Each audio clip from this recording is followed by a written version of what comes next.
They lied to you. For decades, they made you believe that masturbation was something to be ashamed of, something to outgrow by the time your hair turned gray. But here's the truth no one told you.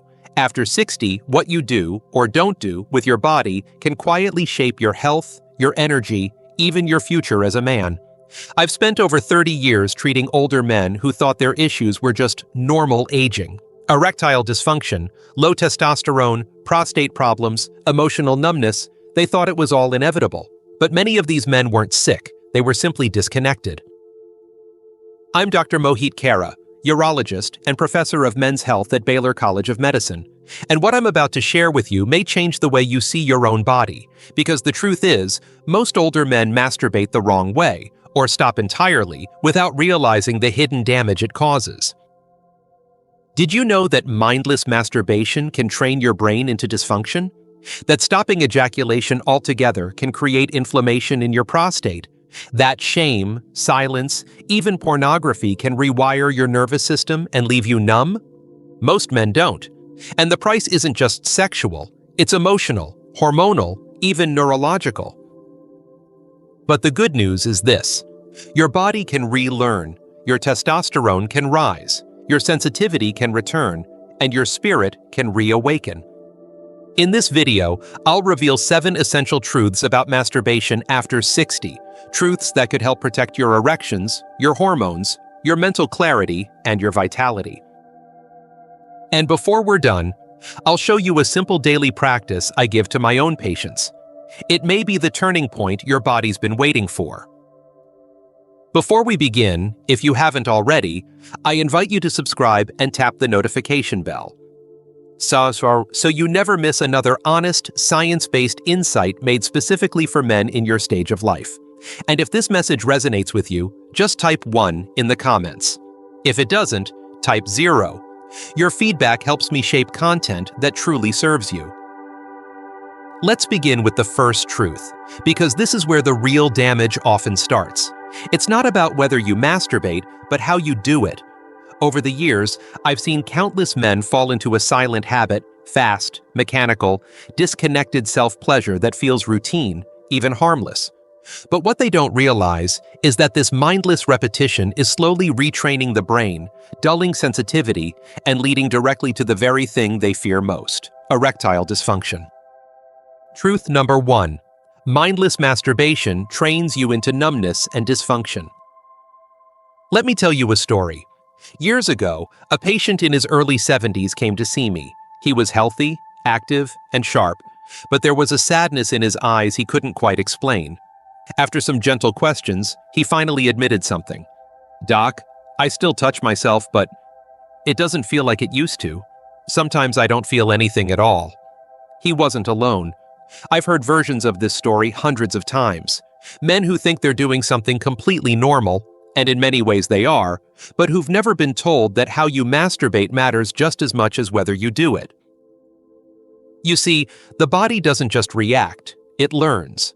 Every time you engage in a quick mechanical routine, same hand, same motion, same tension, same screen, your brain takes notes. It builds shortcuts. And over time, you stop responding to anything else. Real intimacy starts to feel dull or awkward. You need more pressure, more stimulation, more intensity just to get a fraction of the feeling you used to have. And that's when the fear creeps in. Is something wrong with me? No, your body isn't broken. It's overtrained in the wrong direction. When men rush through the act, often in isolation, often with shame, they disconnect from the very signals their nervous system relies on to sustain arousal and pleasure.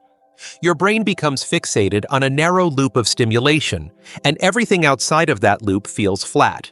That's why men begin to struggle with delayed ejaculation, reduced sensitivity, or even complete numbness. Some develop what's now recognized as porn-induced erectile dysfunction, where arousal is tied so strongly to artificial stimulation that real-life sensation can't compete.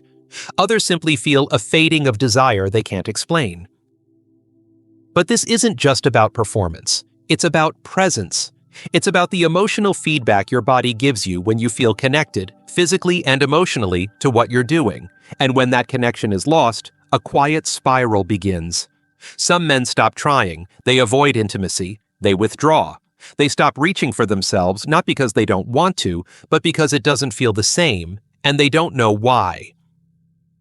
I remember one man, 74 years old, who told me, "It's like my body forgot how to feel." That hit me hard, because what he was really saying was, I've lost touch with myself. And that loss, silent, subtle, and shame-filled, is where dysfunction begins. Not in the blood vessels, not in the hormones, but in the nervous system. And the longer it goes unnoticed, the harder it becomes to reverse. The good news? It's not permanent. The brain and body can relearn, but it starts by becoming aware of what you're doing, how you're doing it, and what messages you're sending to your nervous system. Are you rushing? Are you tensing your shoulders? Are you numbing out in front of a screen? Or are you breathing, slowing down, and actually feeling? This kind of awareness, what I call conscious touch, isn't just about changing a habit. It's about rewiring your pleasure system from the inside out. It's about reclaiming the connection you may have unknowingly handed over to habit, distraction, or shame. And once you understand how powerful that conditioning can be, how it affects not just your erection, but your identity, you start to see why so many men silently suffer. Not because they stopped touching themselves, but because they never learned how to do it with presence, with care, with dignity. But here's the twist, and what might surprise you even more. As dangerous as mindless self-pleasure can be, there's something else I see in my clinic that's even more common. And even more damaging. It's what happens when men stop touching themselves completely. And the consequences? They go far beyond the bedroom. Let me show you why. Truth number 2. Not ejaculating at all can lead to prostate congestion and pain. A few years ago, a man named David walked into my office. He was 68, retired, polite, well put together. The kind of man who rarely complained, but he had a problem he couldn't ignore anymore. He was waking up 5, sometimes 6 times a night to pee. His stream was weak. There was pressure, a heavy, uncomfortable fullness in his pelvis. At first, he chalked it up to aging. "Doc," he said, "I figured this is just what happens when you get old." I ran some basic tests, asked him some routine questions, but then I asked something most doctors never do. "David, when was the last time you ejaculated?" He looked at me like I just asked him if he still rode a skateboard. "I haven't since my wife passed, years ago. I thought men my age weren't supposed to be doing that anymore." That right there, that belief, is quietly hurting millions of men. You see, your prostate doesn't retire just because you do. It continues to produce seminal fluid throughout your life, and if that fluid isn't released, it doesn't just vanish, it builds up, slowly, silently, creating a kind of stagnant reservoir inside your body. This buildup is what we call prostate congestion. It leads to inflammation, irritation, and the exact symptoms David was dealing with: frequent urination, pressure, even pain. But here's what's even more important. Chronic prostate inflammation isn't just uncomfortable, it's been linked to an increased risk of prostate cancer. I'm not saying that abstaining from ejaculation causes cancer, but I am saying that regular release helps your prostate stay healthy by reducing the inflammatory environment that makes it more vulnerable to disease. I've seen this time and time again. When men resume regular, intentional ejaculation, even solo, their symptoms improve. Their sleep returns. That dull ache in the pelvis starts to fade. And more than that, something shifts in their energy. They stop feeling like something inside them is stuck. They start moving through life with more ease, more lightness. David was no different. Once he understood that this wasn't about sex or lust or trying to relive his youth, it was about health, he gave himself permission. A few weeks later, he told me something I'll never forget. "I'm sleeping through the night again, and I feel more like myself than I have in years." You see, ejaculation is not just a release of fluid, it's a message to your body that the system is still alive, still functioning. And when that system goes too long without use, it begins to break down, quietly at first, then painfully. But here's something most men don't realize. The damage isn't just physical. When you go long enough without release, your emotions begin to back up too. You start to feel distant, heavy, cut off from a part of yourself that once felt vital. And for some men, that emotional weight can be just as dangerous as the physical one. So if you've been ignoring this part of your health, believing it no longer matters, let this be your wake-up call. Your prostate doesn't need you to feel young, it just needs you to stay connected. But if neglecting your body creates inflammation? What happens when the root of that neglect is something far deeper? What if the real problem isn't what you're doing or not doing, but what you were taught to feel about it? Let's talk about the silent damage of shame and how it quietly rewires your mental and emotional health without you ever realizing it. Truth number 3, shame around self-touch can damage your mental health. There's a kind of silence I've learned to recognize in older men. It's not loud or dramatic, it's quiet, subtle. It shows up in the way their eyes shift when I ask about their sexual habits, the way their shoulders sink slightly, the way they chuckle nervously and say, "Oh, I don't do that anymore, Doc. That was for when I was younger." But underneath the words, I can hear something else. It's not that they don't want to, it's that somewhere along the way, someone convinced them they shouldn't. That kind of shame, it sticks. It doesn't always scream. Sometimes it just sits there, unspoken but powerful, a quiet force that slowly disconnects a man from his own body. Many of the men I've treated were raised in a time when touching yourself was considered sinful, dirty, or weak. Maybe it was a parent, a teacher, a pastor. Maybe it was something you overheard. Whatever the source, that message was planted deep, and decades later, it still lingers. You may not even realize how much it's affected you, but it shows up. It shows up in how you avoid mirrors, in how you rush past moments of arousal with guilt, in how you dismiss your own desire as something immature or inappropriate. Over time, you don't just stop the act, you stop the connection. And when that connection fades, so does something else, your joy. Science backs this up. Healthy sexual expression, including solo touch, has been shown to regulate cortisol, your stress hormone, boost dopamine, which fuels motivation and mood, and increase oxytocin, the hormone of connection and trust. These aren't just feel-good chemicals. They're essential for sleep, emotional resilience, even cognitive function. But shame interrupts that entire system. It raises stress levels, fuels self-judgment, and creates a loop of guilt that you may not even notice anymore. You tell yourself it's no big deal, that you're too old, that it doesn't matter, but your body keeps the score. I remember a patient, 72, recently divorced. He wasn't on any medications, no major health issues, but he looked dimmed, like the lights were still on but nobody was home. He told me he hadn't had any sexual contact, not with anyone else, not with himself, in over a decade. "I just thought that chapter was closed," he said. But the truth was, he'd quietly grieved the loss of that part of himself, not just sex, selfhood. We didn't start with pills. We didn't even start with a plan. We started with permission. Permission to reconnect, to let go of the guilt, to remember that his body still belonged to him. Slowly, things changed. He started smiling again.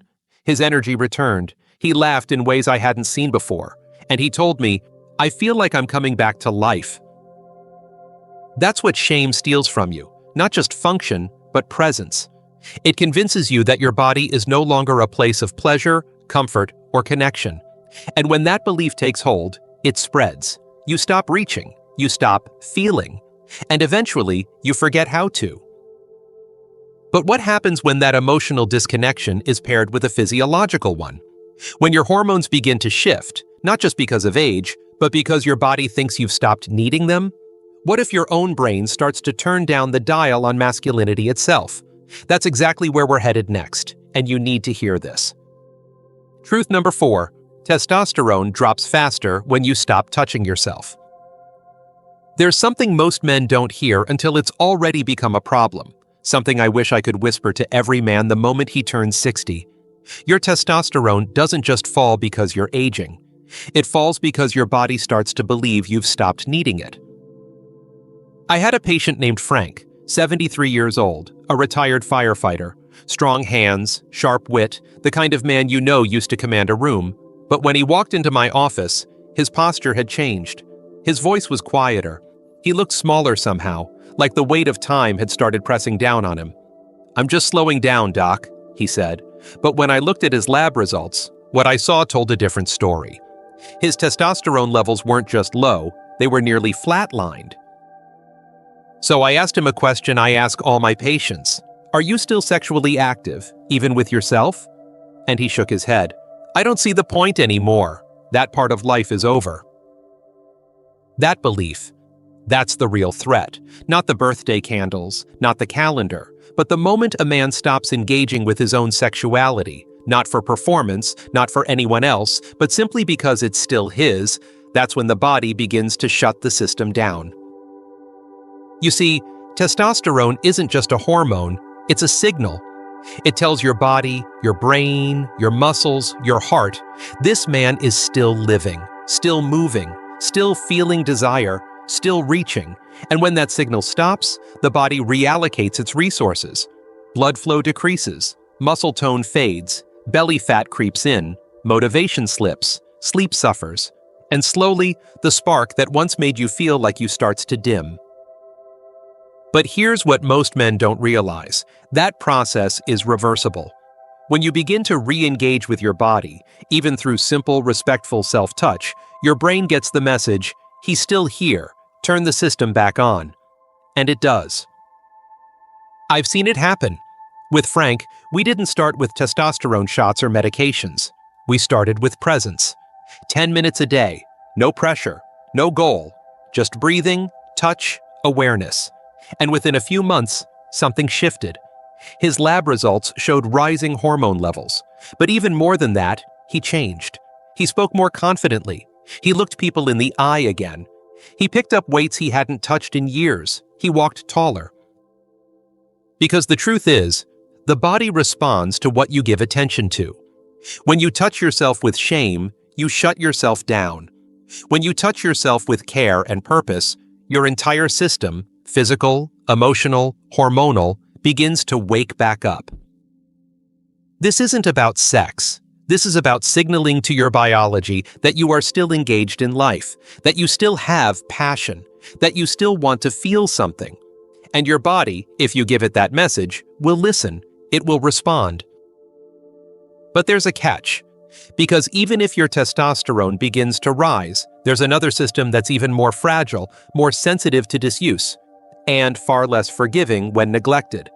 I'm talking about your ability to get and maintain an erection, not for sex, but for survival. What I'll share next could change the way you see this function entirely. Truth number 5. Erections are a use-it-or-lose-it system. There's a quiet lie that's crept into the minds of many men after 60. I hear it all the time in my office. "Doc, I'm not having sex anymore, so I don't really need to worry about erections." At first glance, it sounds reasonable. If there's no one to be with, why does it matter? But here's what most men don't know, and what too few doctors ever say out loud.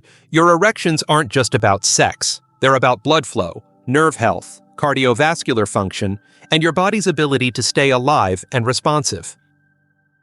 I once treated a man named Harold. He was 69, smart, well-read, and deeply analytical.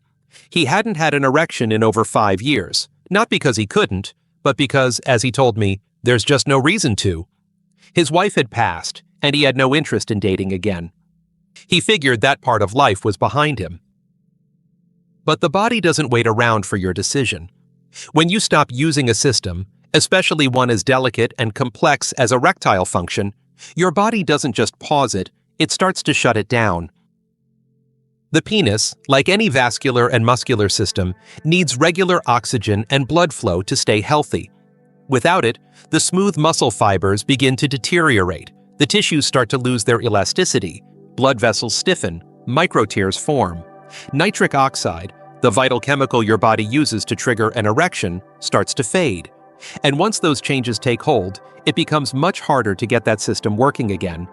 It's not just age, it's disuse. But it's more than physical. When the body stops responding, the mind begins to follow. Confidence erodes, motivation drops. A quiet resignation creeps in. I've seen men slowly withdraw from the world, not because they were no longer capable of joy, but because the signal that once told them they were alive had gone silent. That's the real cost of neglecting your erections. It's not just about intimacy with another person. It's about intimacy with yourself. It's about reminding your nervous system, your blood vessels, and your brain that this part of you still matters, that you still matter. And the good news? You don't need a partner to keep this system alive. Gentle, intentional self-stimulation, even without orgasm, can help maintain the tissues, stimulate blood flow, and preserve the complex network of signals that make an erection possible. It's like stretching a muscle or taking a daily walk. You're not doing it for performance, you're doing it for longevity. Harold eventually began a simple routine, nothing elaborate, no pressure, just a few minutes a day to remind his body that he was still here. Months later, he came in smiling. "I didn't expect it to come back," he said, "but it did. And I feel like a man again." That's the point. Not to chase youth, not to cling to the past, but to protect what still belongs to you. Because erections are more than a symbol of manhood. They're a marker of vascular health, of engagement, of connection to your own life force. But what if something else is interfering with that system? What if there's a hidden force quietly rewiring your brain, hijacking your arousal, and robbing you of the sensitivity you used to know? The next truth may be uncomfortable, but it's one you can't afford to ignore. Truth number 6. Pornography rewires your brain, but you can heal. This one's hard to talk about, not because it's taboo, but because so many men carry quiet shame around it. I've had men in their 60s and 70s sit across from me, look me in the eye, and admit something they'd never told anyone. "I still watch porn, doc. It's the only thing that works." They're not chasing excitement. They're chasing feeling. For many, it's a lifeline in the silence of divorce, widowhood, or loneliness. But what they don't realize, and what most men were never taught, is that the pornography available today isn't anything like what they first encountered in their 20s. It's not a magazine under the mattress anymore. It's high-speed, high-definition, rapid-fire stimulation. It's endless novelty with one click, and the human brain, especially the aging brain, is not designed to handle that level of intensity without consequences. Every time you consume that kind of content, your brain releases a wave of dopamine. That's the chemical of desire, motivation, and reward. But here's the catch. The more you flood your brain with artificial dopamine, the more it becomes desensitized. It starts taking more and more stimulation just to feel a fraction of the excitement. And slowly, your ability to respond to real-life touch, real connection, real intimacy fades. You may notice you need more extreme material, or that you can't finish unless you're watching something on a screen. You may find that your erection doesn't last, or that you feel emotionally flat afterward. What once felt like harmless release becomes a cycle of numbness, frustration, and disconnection. I've seen this over and over again. Men thinking they're broken, when in reality, their brains have just been conditioned to expect an intensity that the real world can't match. This isn't a moral issue. It's a neurological one. It's about wiring. And the good news is, wiring can be repaired. Your brain, even in your 60s or 70s, is still plastic. That means it can change, it can relearn, but it needs time away from those artificial highs. Some men choose to take a 30-day break, others begin gradually, replacing screen-based arousal with sensation-based presence, touch, breath, imagination. It's not about removing pleasure, it's about reclaiming it. I remember one patient, 66, who told me he hadn't felt truly aroused by anything real in over a decade. "It's like the screen trained me to forget how to feel," he said. But after just a few weeks of mindful practice, something shifted. He described the feeling as coming back online, not just sexually, but emotionally. He was reconnecting with his body, not through intensity, but through presence. And that's the difference. Porn teaches you to chase something external. Healing invites you back into your own body. It reminds you that you're not broken, you're just overstimulated.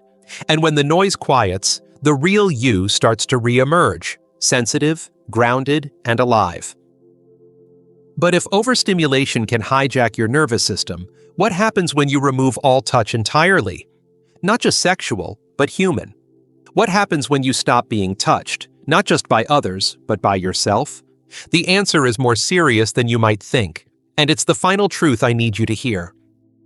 Truth number 7. Isolation is the most dangerous mistake of all. There's something I see too often in my office, something that has nothing to do with blood tests or hormone levels. It's in a man's eyes, a kind of quiet emptiness that speaks louder than words. I saw it in Peter, a 76-year-old retired engineer who came in for a routine checkup. He was polite, articulate, and calm, but there was something missing in the way he carried himself. I asked about his daily life, and he said, almost casually, "I haven't been touched in over a year, not even a handshake." There wasn't sadness in his voice, just resignation, like it was simply the way life goes. But the human body isn't designed to live untouched. We are wired for connection, physical, emotional, sensory. And when that disappears, when a man retreats from his own body and the world around him, something starts to shut down. Isolation, especially the kind that creeps in after 60, doesn't always come from being alone. Sometimes it begins in the bedroom, when a man stops touching himself, not just sexually, but at all. When he stops acknowledging that his body still needs contact, attention, and care. Over time, the brain starts to downshift. Stress hormones rise. Oxytocin and dopamine fall. Blood pressure increases. Sleep gets disrupted. And the immune system weakens.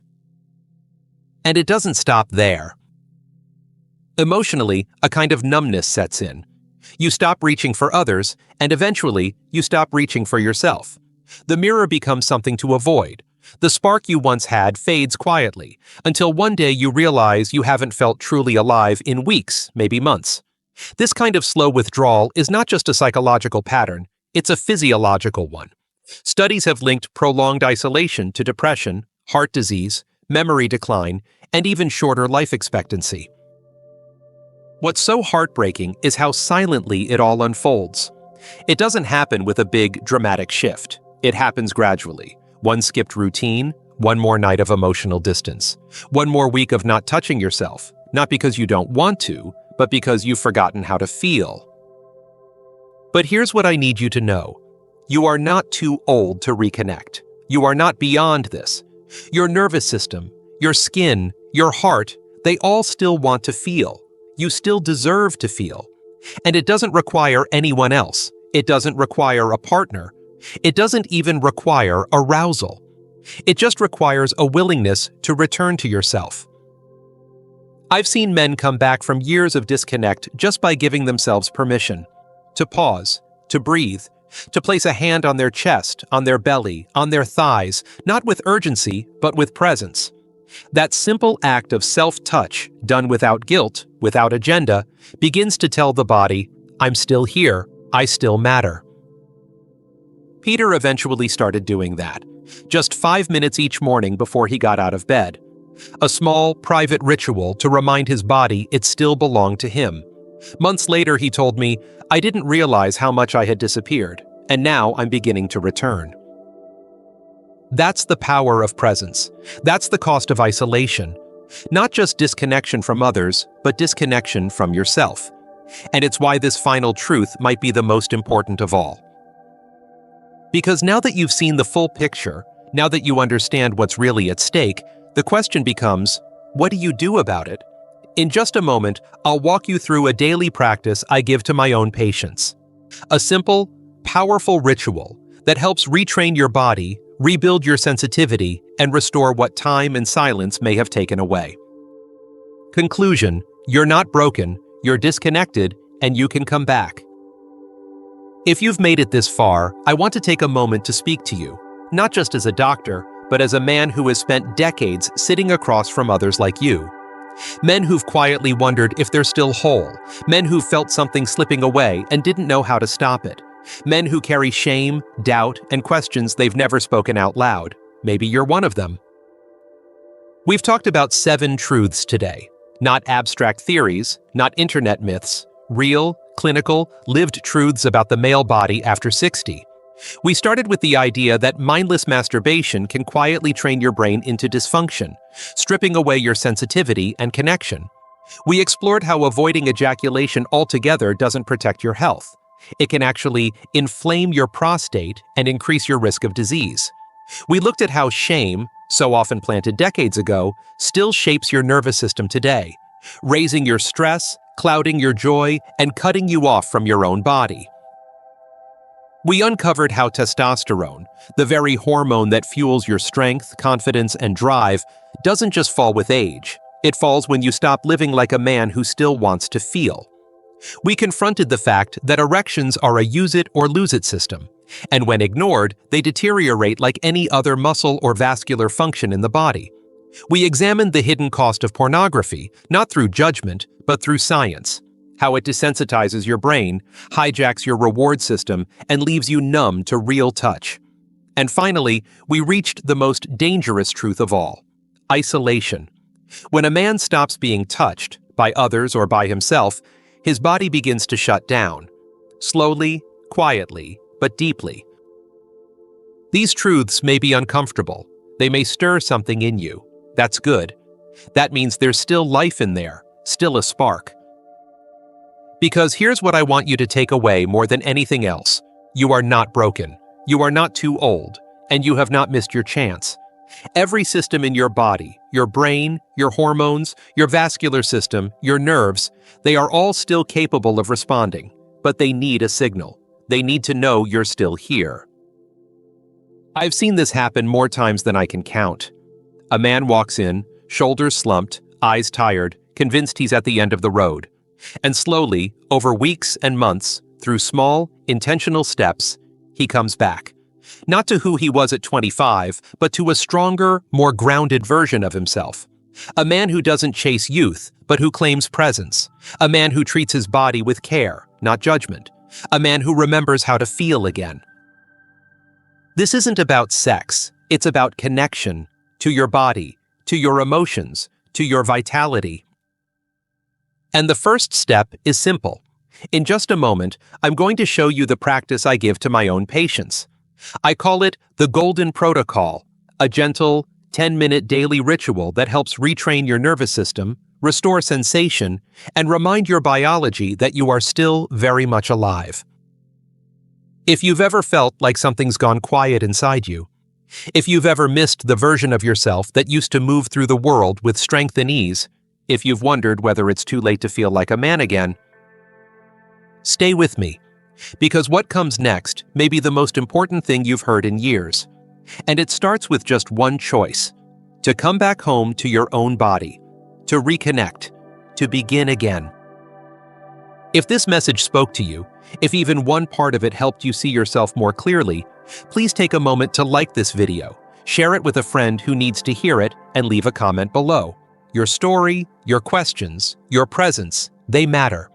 And if you'd like to support this channel and help me continue creating honest, life-changing content for men over 60, consider making a small donation using the link in the description.